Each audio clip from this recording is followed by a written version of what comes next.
A Pretty Face. Chapter 1. A Girl Named Marissa.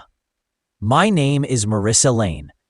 I was born in a small town in Oregon called Birchwood. People there always knew me as the girl with the pretty face. From the time I was little, strangers would stop my mother in the grocery store. "She's so beautiful," they would say. "Just look at those big green eyes." My mother would smile proudly. My father would pat my head. As I grew older, the comments kept coming. Teachers said I had a bright smile. Neighbors told me I should be in magazines. At first, it made me happy. But slowly, it started to feel like all anyone noticed about me was how I looked. When I was 12, my best friend Leah told me, "You're lucky. You don't have to try hard. Everyone likes you because you're pretty." I didn't know how to answer. I wondered if it was true. Chapter 2. High School. In high school, my looks became a bigger deal. People talked about me in whispers. Boys passed notes about me.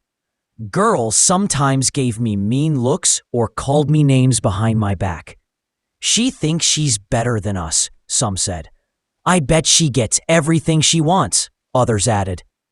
But the truth was, I didn't feel special. I was just Marissa. I liked reading mystery books, baking cookies, and drawing in my sketchbook. But no one asked about those things. They only said, "You have such a pretty face." Sometimes. It felt like that was the only thing I had. Chapter 3. The Dance. When I was 16, our school had a big winter dance. Everyone talked about it for weeks. A boy named Ethan asked me to go with him. He was kind and funny, and I liked him. On the night of the dance, my mother helped me curl my hair and put on a blue dress. "You look beautiful," she said. At the dance, everyone stared when I walked in. Ethan smiled and held my hand. But after a while, he looked nervous. During a slow song, he finally spoke. "Marissa, I really like you," he said. "But sometimes I feel like you're not real." "What do you mean?" I asked. "You're always perfect," he said. "It's like you're a picture, not a person." I didn't know what to say. I felt my heart sink. Was that really how people saw me? Chapter 4. The Mirror. That night when I got home, I stood in front of the mirror. I looked at my face, my clear skin, my green eyes, my straight teeth. Everyone always told me I was beautiful. But in that moment, I wished someone would tell me something else. "You are smart. You are kind. You are brave." Instead, all I ever heard was, "You have a pretty face." I touched the glass, feeling tears in my eyes. I wanted more. Chapter 5. A New Friend. The next week, a new girl came to our school. Her name was Tasha. She had a scar on her cheek and walked with a small limp. Some kids stared at her. Some whispered rude things. I decided to sit with her at lunch. "Hi," I said. "I'm Marissa." She looked surprised. "Hi, I'm Tasha." We started talking. Tasha loved animals and wanted to be a vet. She liked to paint and read fantasy novels. When I was with her, I felt normal. She didn't care about my face. She asked about my favorite books and my dreams. It was the first time in a long time that someone saw me. Chapter 6. The Art Project. In art class, our teacher gave us a big project. Paint a self-portrait. Most students painted their faces carefully. They used mirrors and took a long time. When it was my turn, everyone expected me to paint my face perfectly. But I did something different. I painted a girl sitting under a tree, reading a book, with the wind blowing her hair. When the teacher asked why I didn't paint just my face, I said softly, "Because there's more to me than how I look." Some students rolled their eyes. But Tasha smiled and gave me a thumbs up. Chapter 7. Rumors. Even with Tasha as my friend, things at school were still hard. Some people started rumors. Marissa thinks she's too good for everyone. Marissa thinks she's perfect. One day, I heard a girl say, "I'd rather be smart than just have a pretty face." I wanted to scream. I wanted to tell them that being pretty didn't mean being happy. I wanted them to know that I felt lonely too, but instead, I kept quiet. Chapter 8. A Talk with Mom. That night, I sat in the kitchen while my mom cooked dinner. "Mom," I said. "Yes, honey. Do you think people only like me because I'm pretty?" She put down her spoon and turned to me. "Marissa, you have always been beautiful," she said. "But that is not why people love you. I love you because you are gentle, because you care about others, because you have a good heart." "But everyone only talks about how I look," I whispered. She sighed and sat beside me. "Sometimes people notice what is easy to see," she said. "But that doesn't mean you don't have other gifts.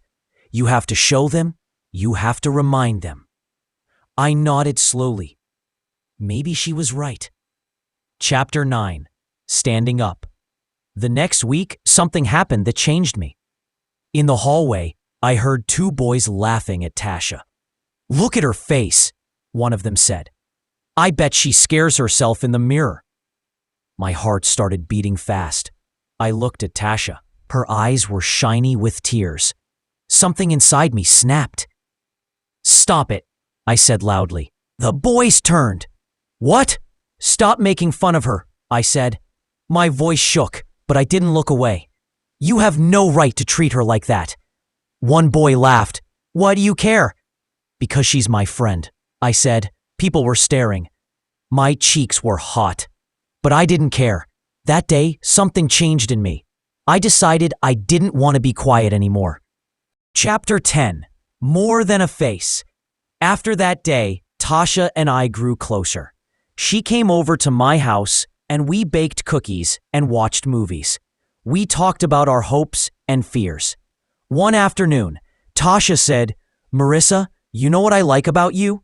"What?" I asked. "You're real," she said. "You don't pretend to be perfect." Her words meant more to me than any compliment about my looks. That evening, I thought about what she said. Maybe I couldn't change how people saw me, but I could change how I saw myself. Chapter 11. The Essay. In English class, our teacher gave us an assignment. Write an essay about who you are. That night, I sat at my desk and thought for a long time. Then I started to write. My name is Marissa Lane. People always say I have a pretty face, but I am more than that. I am a person who cares about others. I am a friend. I am a daughter. I am someone who wants to make the world kinder. When I finished, I felt pro. Chapter 12. Sharing My Truth.